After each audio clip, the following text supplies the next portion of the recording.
Hi నమస్తే welcome to my channel Vasumathi's vlog. Sankranti, Bhogi, Kanuma అన్ని 3 రోజులకు కలిపి ఇప్పుడే శుభాకాంక్షలు చెప్పేస్తున్నాను. ఏంటంటే ఇంకా ఈ వీడియో ఈ రోజుది కాదు, ఇప్పుడు ఎడిటింగ్ చేసి ఇప్పుడే అప్లోడ్ చేస్తున్న వాయిస్ ఓవర్ ఇచ్చాను. మా లంచ్ బాక్స్ ప్యాకింగ్ చిన్నదానికి కాలేజ్ వెళ్ళేసరికి మా పిల్లలు ఇంకా వంట అన్నం తీసేసాక ఏమన్నారంటే, నువ్వు కూడా పొద్దున అన్నీ చేసి పెట్టేసాయి, నీకు కష్టం ఉండదు అన్నారు. కానీ అలా ఒక 3 రోజుల కంటే చేయలేకపోయినాను. ఎందుకంటే చేసిన తర్వాత అవి వేస్ట్ అవుతాయి అన్న భయంతో. వంట ఆవిడ వచ్చినప్పుడు కరెక్ట్గా తిన్నారు అందరు పద్ధతిగా. ఇప్పుడు తినలేక, ఎందుకంటే ఎవరి పనితనం వాళ్ళది, అది మార్పు చేసుకోవడం చాలా కష్టం అని చెప్తున్నాను.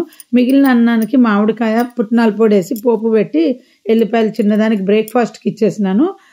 బ్రేక్ఫాస్ట్ ఏదైతే ఉందో అది సావగే సన్న సేమియా అంటాను కదా, అది దాంతో లంచ్కి ఇచ్చాను అనమాట. ఇంకా అదే మళ్ళీ మా ఆయన, నేను, పెద్దది ముగ్గురం తిన్నాము ఇంత ప్యాకెట్. సో అలా వంట ఎంత, నేనేమనుకున్నా ఇద్దరికి సరిపోతుంది అది అనుకున్నా, కానీ అందరికీ సరిపోయింది.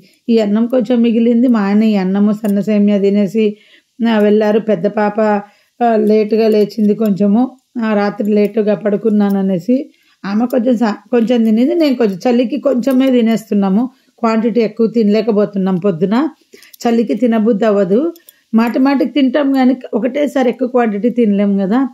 సో ఇంకా పెట్టిన పెంటగాళ్ళు అందరూ వెళ్ళిపోయినారండి. పెంటగాళ్ళు అంటే వంట ఆవిడ, పని మనిషి, మళ్ళీ రెండోసారి జరిగిన పని మనిషి, అందరు మా లైఫ్లో నుండి 9 నెలల్లో, ఇంకా అంతకుముందు ఒక పని ఆవిడ, మొత్తం అందరు కలిసి 9 నెలలుగా మా జీవితంలోకి ఎంటర్ అయ్యి పెంట చేసి పెట్టారు.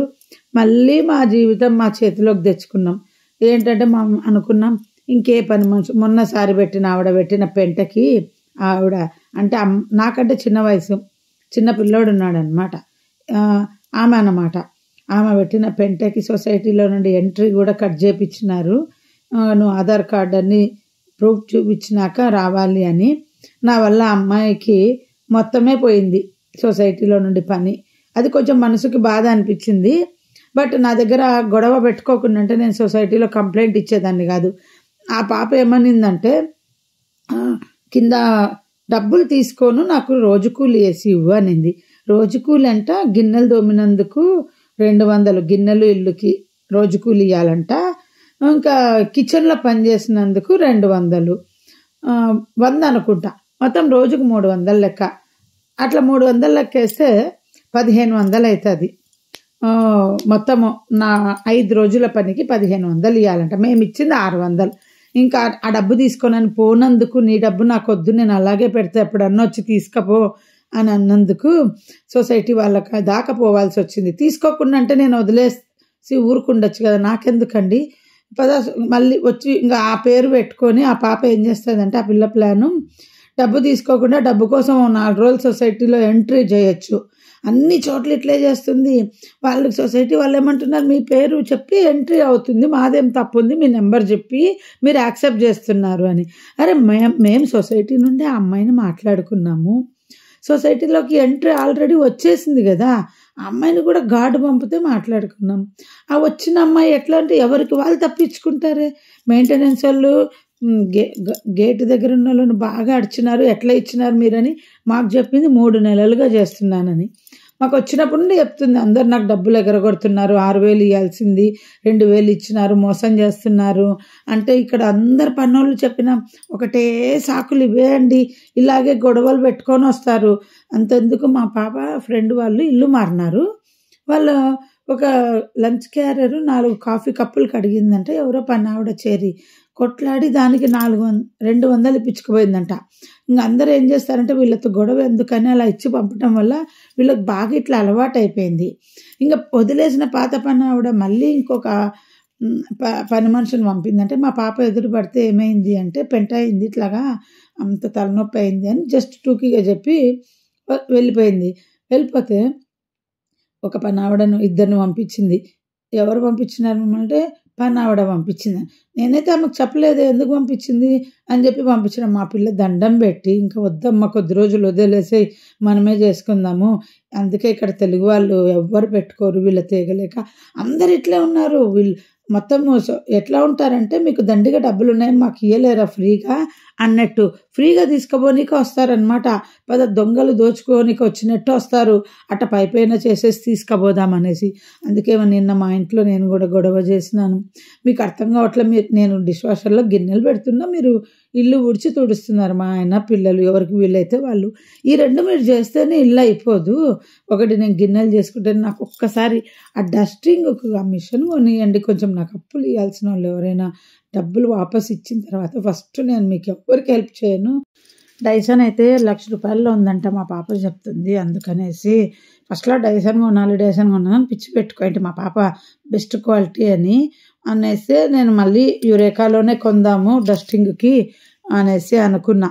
డబ్బులు రావాలంటే డబ్బులు వస్తే ఎన్ని పనులు అవుతాయో, రావాల్సిన డబ్బులు రావట్లేదు అసలు.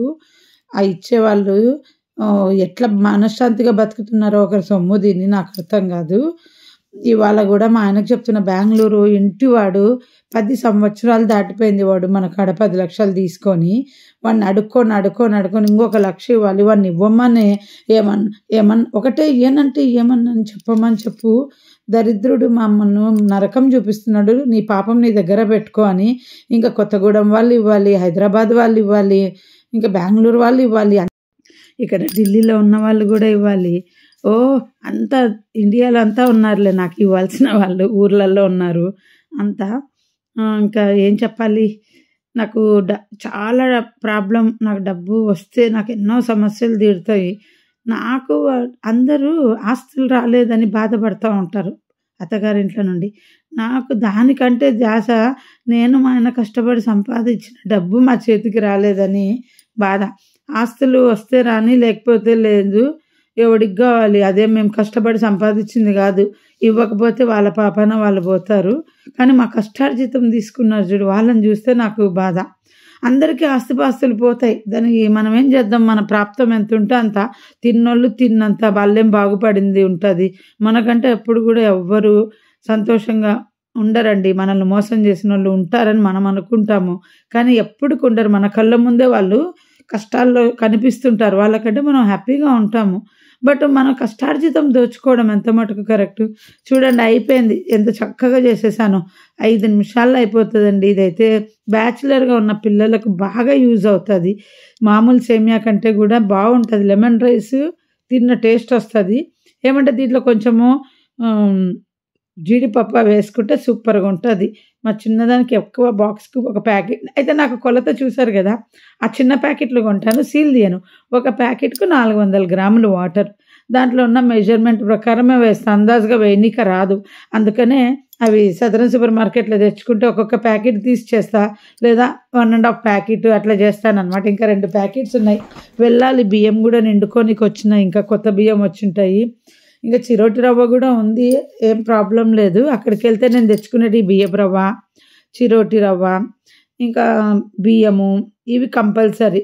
ఇంకా కొంచెము ఎండు కొబ్బరి, అవన్నీ ఇక్కడ మాకు నచ్చవు. ఇంకా బెల్లం కూడా మంచిగా తెల్లది ఉంటే అక్కడ తెచ్చుకుంటాం, లేదా ఇక్కడ తెచ్చేసుకుంటాం. ఇక్కడ మాకు దగ్గరలో కేరళ షాప్ కూడా ఉంది కనుక అక్కడ మొన్న కల్లులుప్పు తెప్పించుకున్నాను. ఇడ్లీ మేము ఎన్ని చోట్ల తెచ్చుకుంటాం చూడండి. ఇడ్లీ రవ్వ తెప్పించుకున్నాం, ఇడ్లీ రైస్ అక్కడే కొంటాం. 3 చోట్ల అండి మా పక్కా ఉంటాయి. ఒకటి సదరన్ సూపర్ మార్కెట్, తర్వాత కేరళ షాప్, తర్వాత రిలయన్స్. అంతే, డీమార్ట్ వెళ్ళడం టోటల్గా మానేసాము. ఎప్పుడైనా వెళ్ళాలి, టైం ఉంటే వెళ్ళాలి, కానీ టైం ఉండదన్నమాట. ఈ స్పాంజ్తో చూడండి ఎంత నీట్గా క్లీన్ చేస్తాను. అలా స్పాంజ్ పెట్టుకొని పాలు పొంగితే ఇమీడియట్గా స్పాంజ్తో నొక్కేసేయచ్చు దాన్ని స్టవ్ కింద. అందుకే నేను కింద ప్లేట్లు పెడతా. బట్ ఏమైందంటే ముందుకు పాలు పెట్టడం వల్ల పొంగింది, వెనకాల ప్లేట్లు ఉన్నాయి, 2 కొన్నాను అనమాట. నిన్న కూరగాయలకు వెళ్ళాము, చలి ఎట్లా ఉందంటే అసలు మామూలుగా లేదు. థర్మల్స్, సాక్స్లు, స్వెటరు, షాలు ఇన్ని వేసుకొని తిరుగుతున్నాము. ఇంట్లో ఉట్టి సాక్స్తో కూడా నడవలేకపోతున్నాము, అసలు అంతా చలి ఉంటుంది. ఇంకా బట్టలు అయితే చెప్పాను కదా 3 రోజులు పడతాయి ఆరటానికి.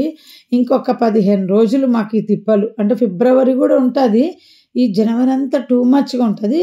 కొంచెము ఒక స్వెటర్ తోటి ఉండగలుగుతాం. ఇంకా ఫిబ్రవరి వచ్చిందంటే, యాక్చువల్గా ఫిబ్రవరి కూడా మొత్తం చెమ్మ.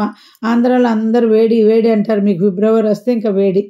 మాకు శివరాత్రి తర్వాత ఉగాదికి కొంచెం మాకు తగ్గుతుందండి చలి. అంటే అప్పుడు కూడా స్వెటర్ ఉంటుంది అనుకుంటా, కానీ ఉండలేమండి చలికి. రూమ్ హీటర్లు ఉండాల్సిందే. అసలు ఇంకో మాట చెప్తున్నా, మనము ఎప్పుడైనా గుర్తుపెట్టుకోండి, ఒక హ్యాపీగా ఉన్నామా లేదా అనేదానికి నాకు ఎక్కువ మొన్న అనిపిస్తుంది ఈ మధ్య. ఏంటంటే మన ఇంట్లో మనకు కావాల్సిన వసతులు అన్నీ ఉన్నాయా లేదా? గీజర్లు, కూలర్లు, చిమ్నీలు, మనకు కావాల్సినంత కంఫర్ట్ లైఫ్ ఉందా లేదా? ఇదే ఈ రోజుల్లో సుఖం. అంతకుమించి కరెంటు బిల్లు పే చేసుకునే కెపాసిటీ ఉండాలండి ఈ రోజుల్లో. పిసినాస్తనం చేసే రోజులు కాదు కరెంటు బిల్లుకు. ఎండకు ఎండ, చలికి చలి, అన్ని ఏరియాలలో అప్ అండ్ డౌన్గా ఉంటా ఉంది. వీటికంతా ఏసీలు వేసుకుంటే వేడి అని వేసుకోకుండా కూర్చునే రోజులు కాదు, ఆ రోజులు అయిపోయినాయి. ఇదిగో చిన్న పాపకి ఇలా ఇచ్చేస్తా, రోజు ప్యాక్ చేసేసి ఆడ బ్యాగ్ మీద పెట్టేస్తే ఆమె తీసుకెళ్ళిపోతుంది. ఈ చీర చూడండి, నేను చెప్పానా అంత పోగులు తీసుకొని వచ్చింది. శారీ అంటే చేయి తగులుతా పోగులు పడి ఉండొచ్చు. ఇది చూడు ఎంత పెద్ద పోగు అంత పోయిందో. అది మ్యానుఫ్యాక్చరింగే డిఫెక్ట్ అనుకుంటా. బ్లౌజ్ మీద కూడా అంత పీసులు వచ్చిందండి. అంటే నా వేళ్ళకి వచ్చి ఇది వేళ్ళకంతా చీలినట్టు ఉంటుంది. ఈ చలికి ఇంకా ఎక్కువ ఉంటుంది, కానీ బాగా టెండర్ కేర్ వాడుతూ ఉంటే వేళ్ళు క్రాక్స్లో. కానీ చీర మీద, బ్లౌజ్ మీద కూడా అసలు పోగులు వచ్చినాయి, తీసి పడేసినాను అది. ఇంకా చూడండి, నేను పొద్దున్నే పప్పు చేసేసినాను, అన్నం చేశాను, తర్వాత అది చేసేసి సేమియా సావగా అయిపోయి 1 టైం ఉంటుందండి. పొద్దున కరెక్ట్గా ప్లాన్ చేసుకుంటే 1.5-2 గంటల్లో అయిపోతుంది పని. ఇంకా రోజంతా వేరే పనులు చేసుకోవచ్చు. ఇంకా ఇది వరకు నేను టపర్వేర్ బిజినెస్ చేస్తున్నప్పుడు మా ఇంట్లో 9కి నేనే ఇంట్లో నుండి బయటకు కదిలేదాన్ని, చిన్నదాన్ని సంకన వేసుకొని. ఫస్ట్ చిన్నదానికి భోగి పనులు పోసినప్పుడు దానికి 4 నెలలు, దానికి చిన్నది రాజస్థాన్ వాళ్ళ డ్రెస్ ఉంటుంది కదా అద్దాలది, 2 పిల్లలకు సేమ్ మ్యాచింగ్ తెచ్చి పోసాను. మేము ఎప్పుడు ఆ ఫొటోస్ అన్నీ చూసుకుంటుంటాం, సంక్రాంతి భోగి పనుల ఫొటోస్ అని. పెద్దదానికి పోసినప్పుడు దానికి 9 నెలలు ఏమో ఉండే, చిన్నదానికి పోసినప్పుడు మాత్రం 4 నెలలు, సెప్టెంబర్లో పుట్టింది. జనవరికి 4 నెలలు. ఎంత క్యూట్గా ఉంటారు కదా. యాక్చువల్గా చిన్నపిల్లలకు బట్టలు కాస్ట్లీ వేస్తుంటే నేనేమనుకునేదాన్ని అంటే, అవసరమా అంత కాస్ట్లీవి అని. అంటే మా కజిన్స్ వాళ్ళ పిల్లలకు పట్టు లంగాలు కాస్ట్లీవి. కానీ నా పెద్ద పాప ఇట్లాగే మొన్న ఒకరి గురించి మాట్లాడుతుంటే ఏమనిందంటే, అమ్మ చిన్నగా ఉన్నప్పుడు ఎంతో ముద్దుగా ఉంటారు పిల్లలు చెప్పు, ఆ ఏజ్ ఇంకా మళ్ళీ తిరిగి రాదు, అవి లైఫ్ లాంగ్ ఆ ఫొటోస్ గుర్తుగా ఉంటాయి మెమరీగా. మా ఏజ్లో వచ్చినాక అంత అందంగా ఏముంటారు చెప్పు, కాస్ట్లీ ఫ్యాన్సీ బట్టలు వేసుకున్నా కానీ చిన్నపిల్లల మీద వచ్చిన అందము ఇంకా మళ్ళీ రాదు. కరెక్టే కదా, నేను అనుకునేదాన్ని అది తప్పుడు అభిప్రాయం అని మా పాప చెప్పింది. అందరు చాలామంది ఇంత చిన్నపిల్లలకి ఏం పని అంత కాస్ట్లీ అంటారు, ఎంత ముద్దుగా ఉంటారు అంటే. కాస్ట్లీ బట్టల్లోనే ముద్దుగా ఉంటారని కాదు, మంచిగా కొన్న కొత్త బట్టలు పాడైపోతాయి, పైకి అయిపోతాయి అని లూజ్గా కుట్టిస్తారు కదా పిల్లలకి. అలా కుట్టించకండి, కరెక్ట్గా సైజు కొత్తవి కొనుక్కొని ప్రతి పండగకు ఫస్ట్, అంటే ఈ సంవత్సరం పుట్టిన పిల్లలు ఎవరైనా ఉంటే చెప్తున్నా, ప్రతి పండగకు కొత్తదేసి ఫోటోలు తీసి మంచిగా అవి పెద్దగైనాక అవన్నీ దాచిపెట్టుకొని ఆ పిల్లలకు చూపించండి, చిన్నప్పుడు ఇంత మంచి బట్టలు వేసామని.